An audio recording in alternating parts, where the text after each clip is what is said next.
अगर अभी तक आपने मॉक टेस्ट की प्रैक्टिस नहीं की है तो अभी परीक्षा एप्लीकेशन को डाउनलोड कीजिए। डिफेंस का मतबल ही परीक्षा एप्लीकेशन है।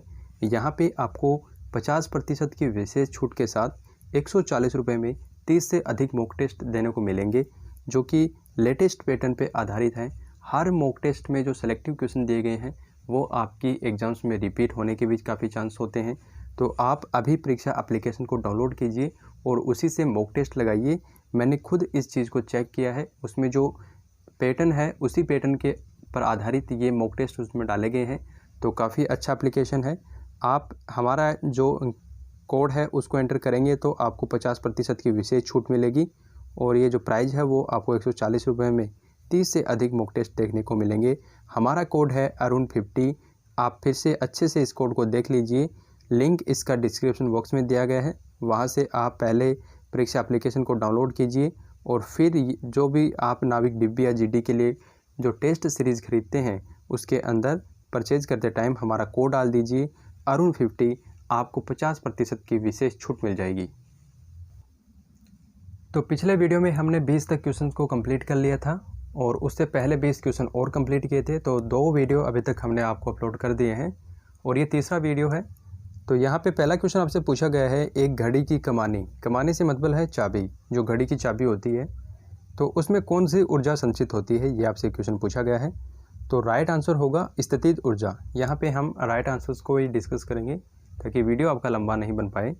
तो राइट आंसर क्या हो जाएगा, स्थितिज ऊर्जा, यानी कि घड़ी की जो चाबी होती है, जो कमानी होती है, उसमें आपकी स्थितिज ऊर्जा संचित होती है। और इस कंप्लीट पीडीएफ को आप डाउनलोड कर सकते हैं, इसका लिंक डिस्क्रिप्शन बॉक्स में दिया गया है। अगला क्वेश्चन है, एक पिंड का संवेग दोगुना कर दिया जाए तो गतिज ऊर्जा पर क्या प्रभाव पड़ेगा। आपसे ये क्वेश्चन पूछा गया है। तो याद रखना, जब भी हम किसी पिंड का संवेग दोगुना करते हैं तो उसकी जो गतिज ऊर्जा है वो 4 गुनी हो जाती है, ठीक है ना। उसकी गतिज ऊर्जा कितनी गुना हो जाएगी, 4 गुना। तो राइट आंसर क्या होगा, 4 गुना। अगला क्वेश्चन आपको दिया गया है, एक फोटो सेल प्रकाश ऊर्जा को किस ऊर्जा में बदल देता है। तो ये एक प्रकार का कन्वर्टर होता है। तो जो फोटो सेल होता है वो प्रकाश ऊर्जा को कौन सी ऊर्जा में बदलता है, तो विद्युत ऊर्जा में, ठीक है ना। फोटो सेल प्रकाश ऊर्जा को विद्युत ऊर्जा में बदल देता है। अगला क्वेश्चन आपका दिया गया है, एक उड़ते हुए हवाई जहाज में कौन सी ऊर्जा होती है, ठीक है ना। एक जो हवाई जहाज उड़ता है तो उसमें कौन सी ऊर्जा होती है, स्थितिज और गतिज दोनों प्रकार की ऊर्जाएं उसमें होती हैं, ठीक है। ये आपको अच्छे से याद रखना। काफ़ी लोग जो है वो गतिज ऊर्जा को टिक करेंगे, लेकिन आपको अच्छे से ध्यान रखना है जो कि उड़ता हुआ हवाई जहाज जो होता है उसमें स्थितिज ऊर्जा भी होती है और गतिज ऊर्जा भी होती है, ठीक है ना, दोनों होती है। अगला क्वेश्चन आपको दिया गया है, नींबू के रस का pH 4 है, इसका अर्थ यह है कि यह कैसा होता है।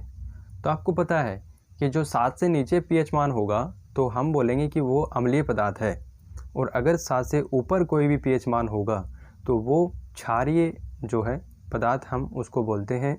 और आपको अच्छे से ये भी ध्यान रखना है कि जो ब्लड होता है, ब्लड का pH मान कितना होता है, आप सब कमेंट करेंगे, ठीक है ना।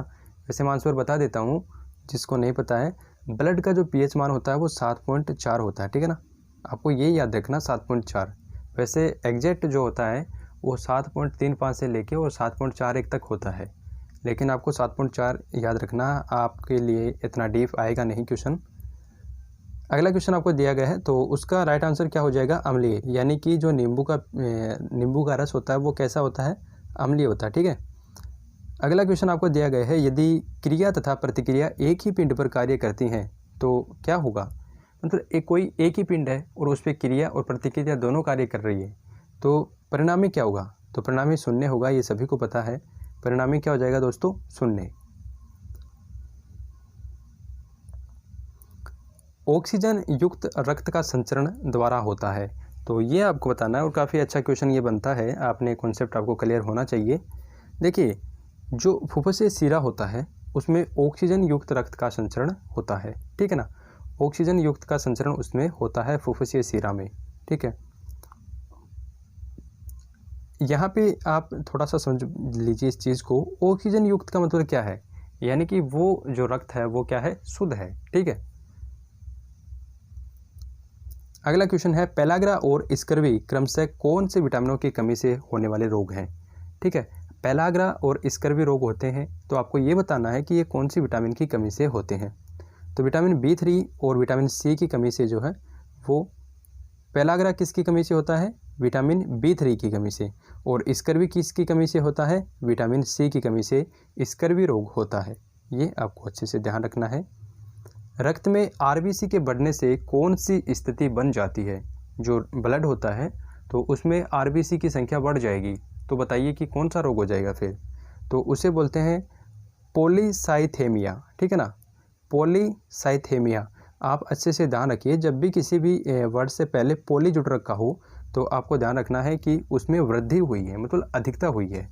और जहाँ कहीं भी ल्यूके जोड़ दिया हो या एनीमिया आपको दिखे तो वहाँ पे आपको समझ लेना है कि उसमें कमी हुई है। ठीक है ना, तो वैसे RBC की जब कमी होती है तो उसे हम बोलते हैं एनीमिया। और RBC की जब संख्या बढ़ जाती है, जैसे जो आपका कैंसर होता है तो उसमें यही होता है कि RBC की संख्या बढ़ जाती है अचानक से। ठीक है ना, तो उसे बोलते हैं पॉलीसाइथेमिया। पॉलीसाइथेमिया इसका राइट आंसर हो जाएगा। आप इसको अच्छे से ध्यान रख लीजिए। अगला क्वेश्चन आपको दिया गया है, निम्नलिखित में किस प्रकार के मच्छरों को हाउस मच्छर के नाम से भी जाना जाता है। यानी कि इसके कहने का अर्थ ये है कि अपने घर के अंदर कौन से मच्छर पाए जाते हैं, क्योंकि मच्छर भी काफ़ी प्रकार के होते हैं, कुछ बाहर पाए जाते हैं। तो जो हमारे घर के अंदर मच्छर पाए जाते हैं वो कौन से होते हैं, तो उनको बोलते हैं क्यूलेक्स मच्छर। ठीक है ना, कौन से होंगे, क्यूलेक्स मच्छर उनको बोलते हैं। अगला क्वेश्चन है, हाइड्रा में किस प्रकार का प्रजनन होता है। तो जो हाइड्रा होता है तो उसमें कौन सा प्रजनन होता है यह आपको बताना है। तो ब्रूडिंग इसका राइट आंसर हो जाएगा, नवोदित। ठीक है ना, ब्रूडिंग या नवोदित इसका राइट आंसर हो जाएगा। अगला क्वेश्चन है, सीमेंट का रासायनिक संयोजन क्या है। तो जैसा कि आप सभी को पता है कि MR और ये जो आपकी कोस्ट गार्ड की एग्जाम होती है इसमें केमिस्ट्री और फिजिक्स से ज़्यादा क्वेश्चन पूछे जाते हैं। तो जो सीमेंट का रासायनिक सूत्र है वो क्या होता है, चूना पत्थर, संयोजन आपसे यहाँ से पूछा गया है कि रासायनिक संयोजन क्या होता है। ठीक है ना, तो चूना पत्थर, मिट्टी और जिप्सम इसका जो है वो रासायनिक संयोजन होता है। तो राइट आंसर क्या हो जाएगा, चूना पत्थर, मिट्टी और जिप्सम। ठीक है, ये तीनों से मिलके और आपका सीमेंट बनता है।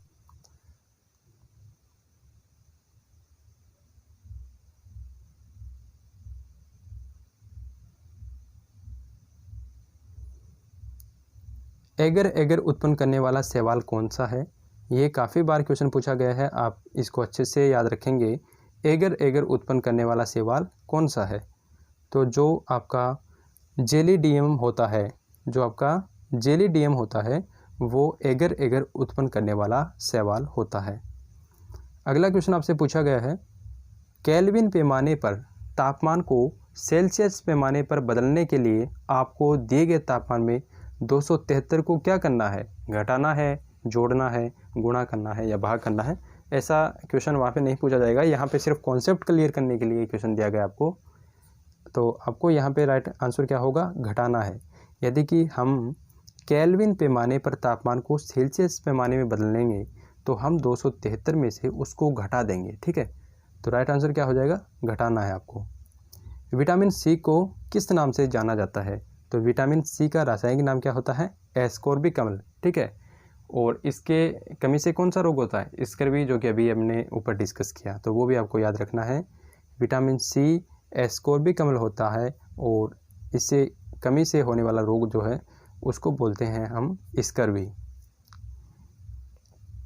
इलियम किसका एक पृथक अंग है, तो इलियम जो है वो छोटी आंत का एक पृथक अंग होता है। जो छोटी आंत है वो आपको पता है 3 भागों में बटी हुई होती है, तो उसका जो एक भाग है उसको बोलते हैं इलियम। ठीक है,